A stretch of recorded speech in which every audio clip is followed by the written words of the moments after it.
All right, welcome to this week's podcast. I am excited to talk to you about attachment and why it is so difficult sometimes and why it's so necessary. It really is important to understand kind of the base and understanding of why attachments are so important to each of us, because if we understand that, then we understand why for me, we understand why sometimes it gets hard and when that attachment is threatened, why we sort of flip into these protective strategies that we all have.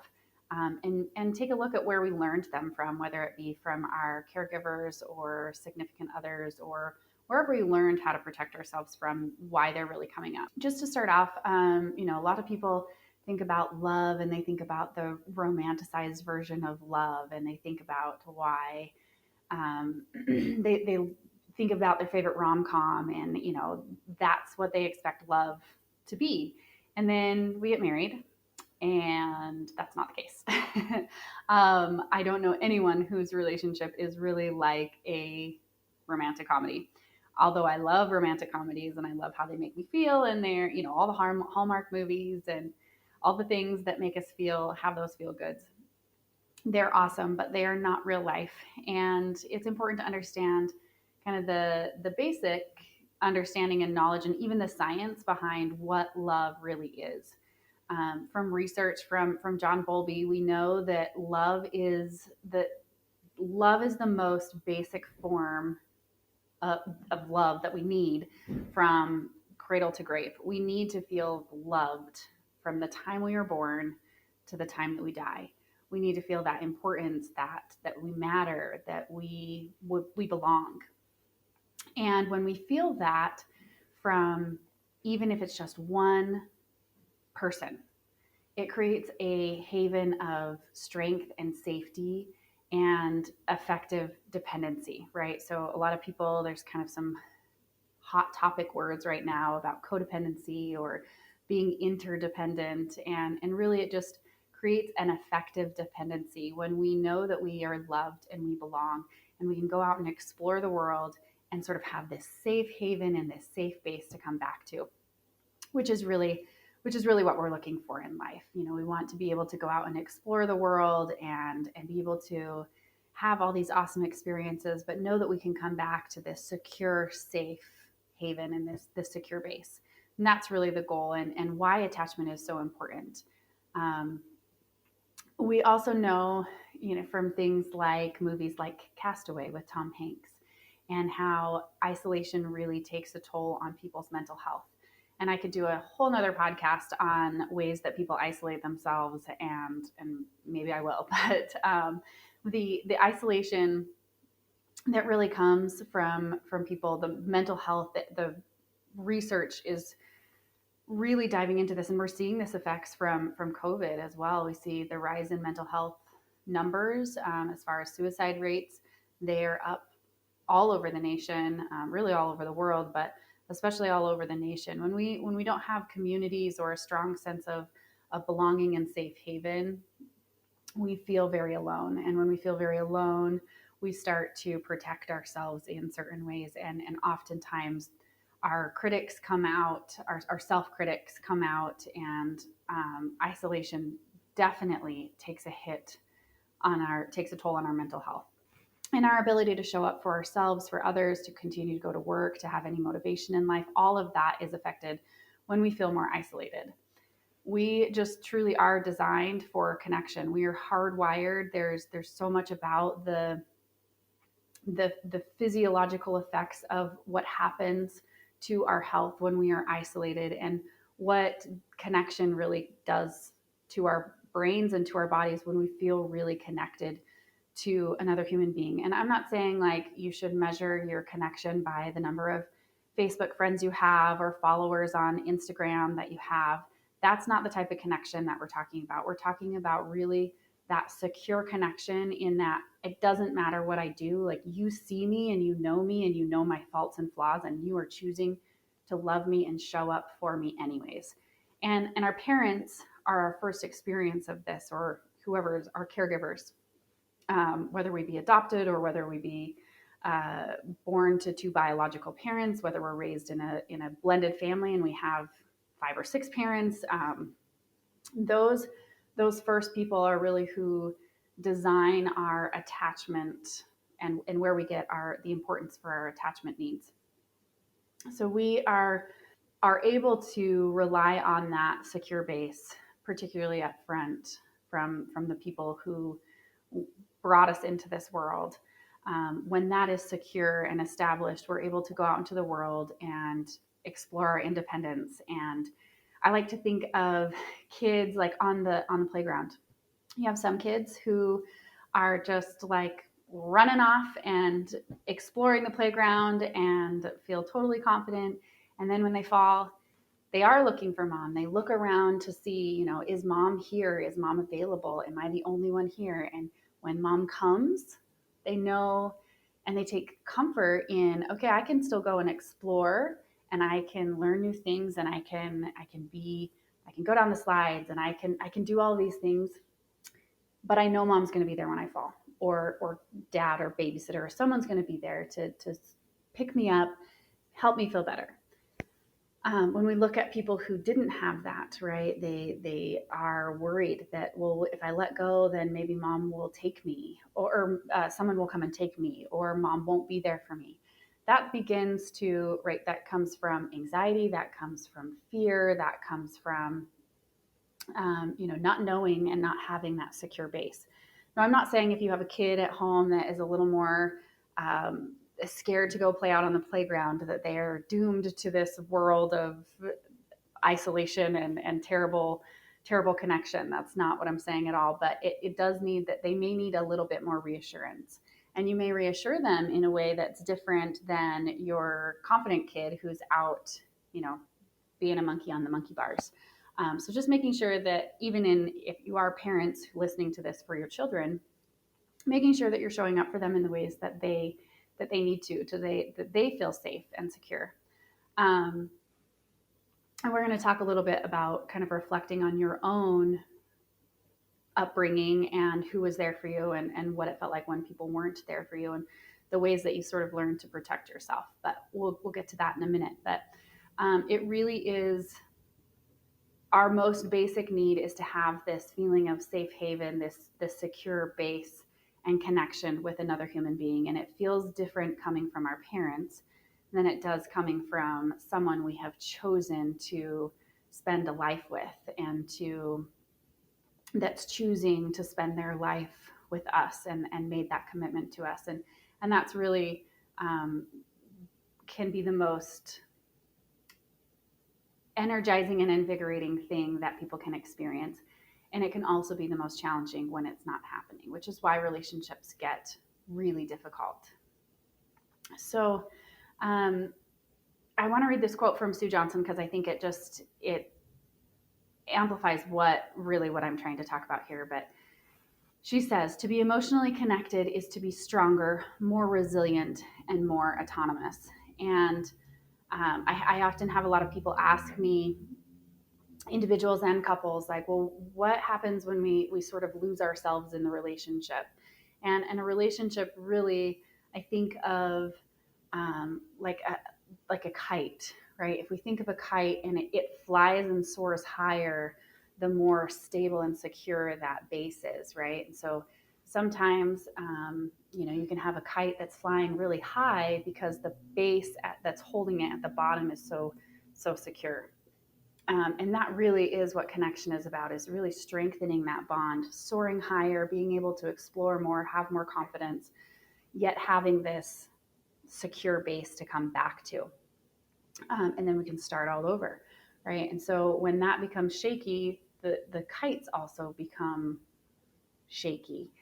We move that base around and the kites may catch a different wind or they may fall to the ground.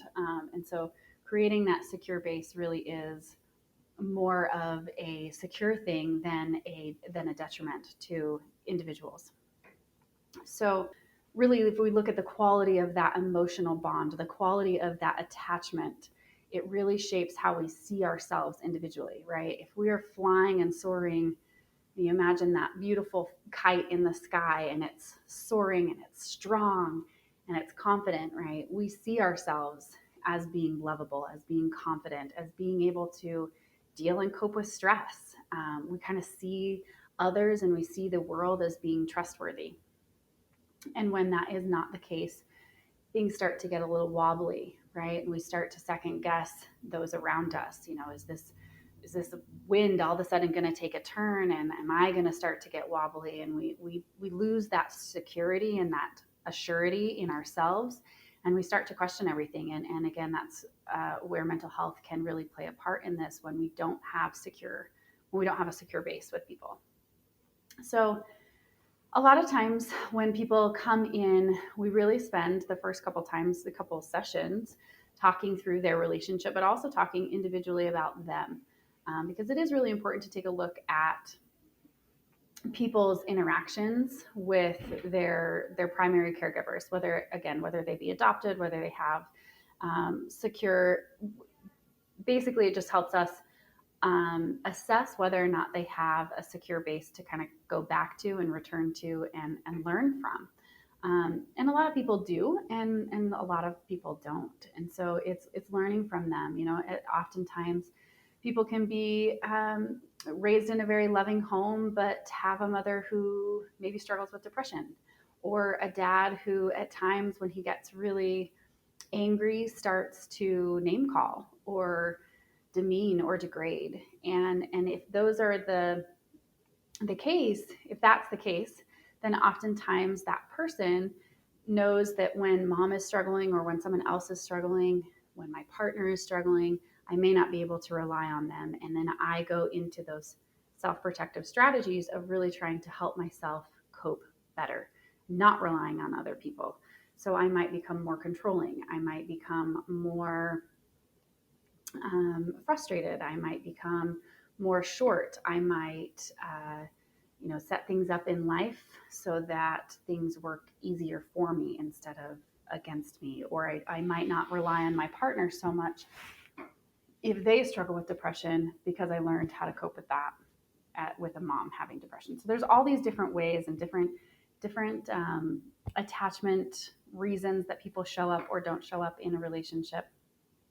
And it's important to take a look at that. So if you would now for a second, even just kind of consider the people in your lives that had an effect on you, that were in your childhood, whether they were your grandparents that lived next door, or whether they were a neighbor, a family friend that visited from out of state several times a year.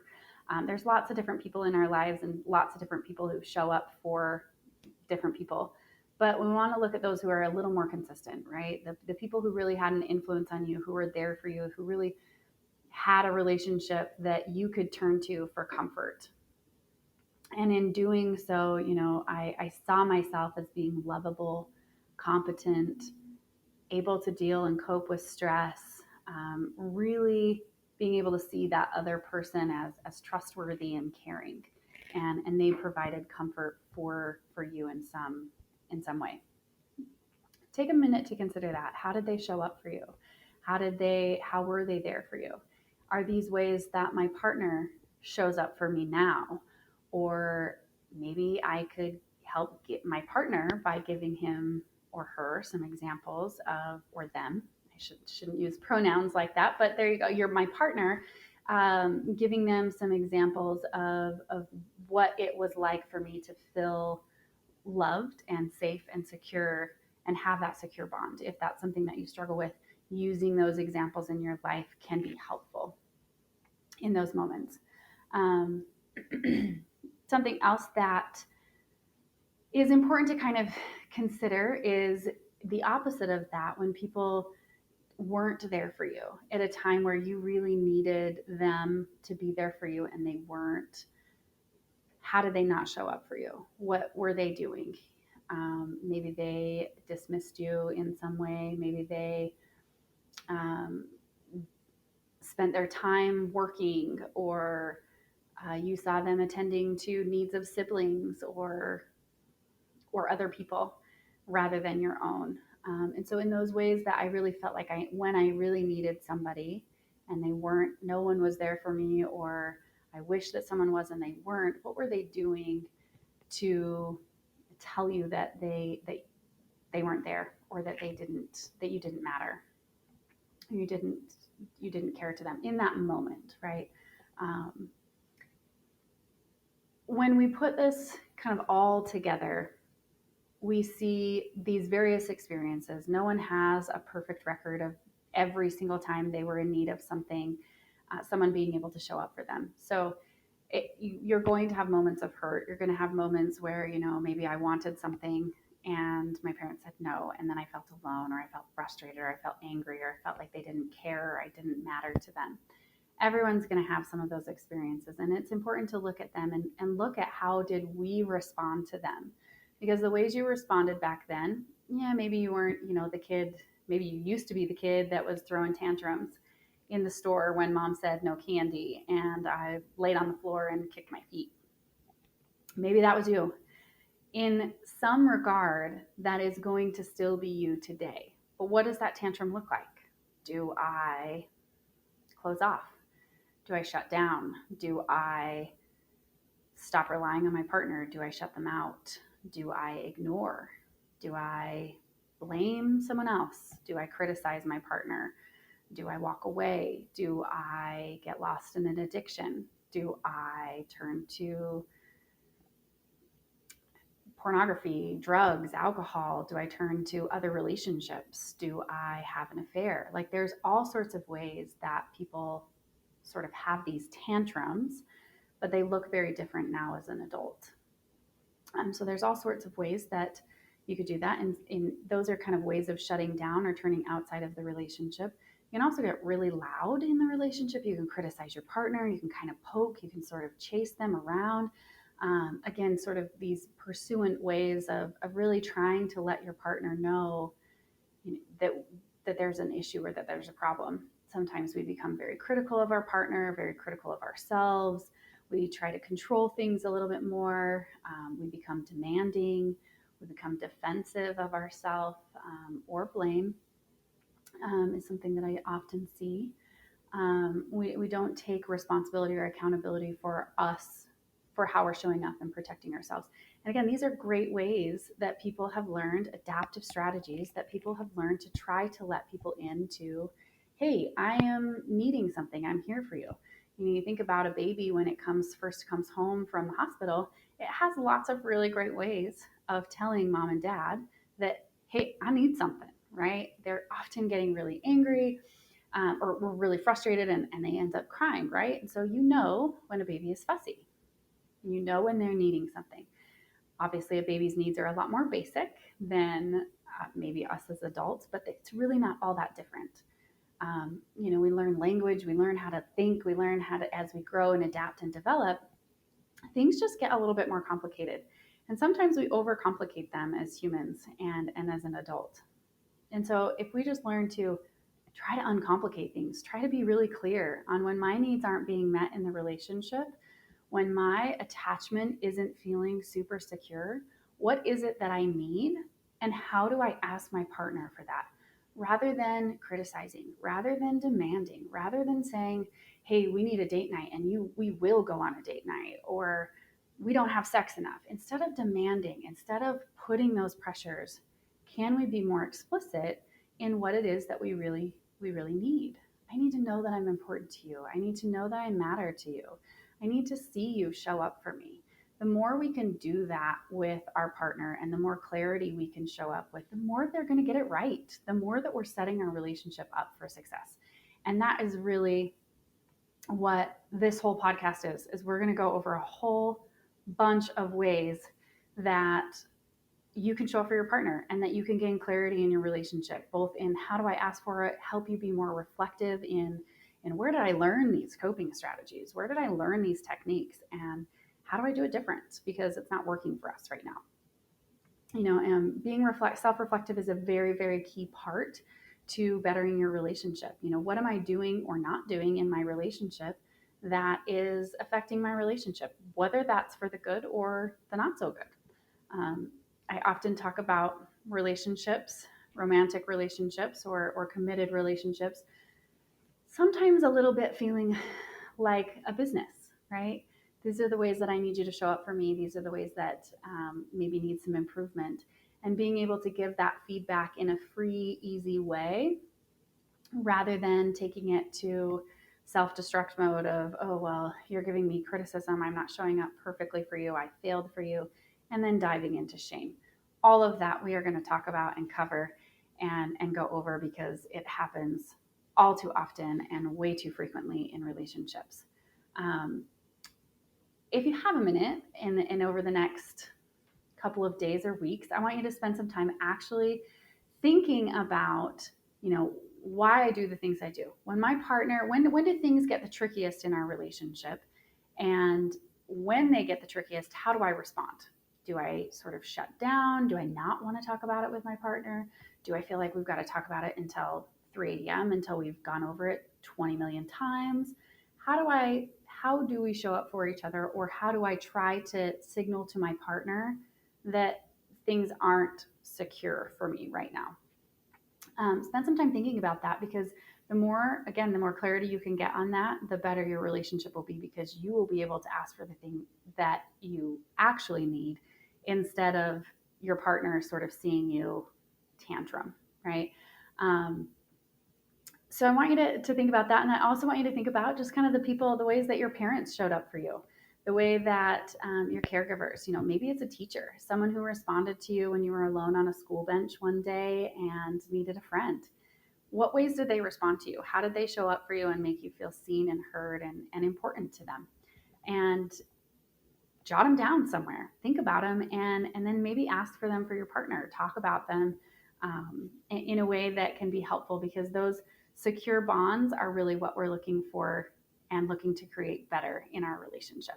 And I so know that this is possible for everyone to have safe, secure connection and attachment to people, because it really is, it's everything. And I hope that today has got you thinking and helping you be a little more self-reflective, and allows for you to be able to just start this journey and process of bettering yourself and your relationship.